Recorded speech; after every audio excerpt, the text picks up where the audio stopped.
في ولاية ألاباما الأمريكية وبالظبط في مدينة انتربرايز كان في تمثال لست شايلة حاجة كده عليها حشرة، والحشرة دي كانت حشرة سوسة لوز القطن. تخيل بقى اتعمل تمثال للسوسة دي وانت لأ.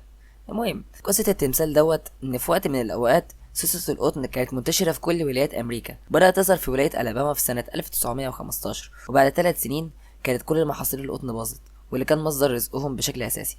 فبدأ المزارعين ينوعوا في محاصيلهم بدل ما كانوا بيزرعوا قطن بس، ومن هنا بدأ دخل الولاية يزيد بشكل كبير جدا.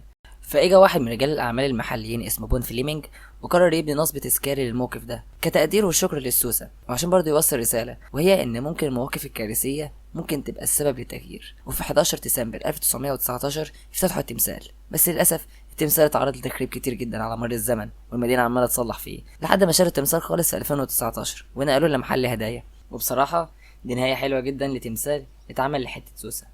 وبكده أكون قلت إن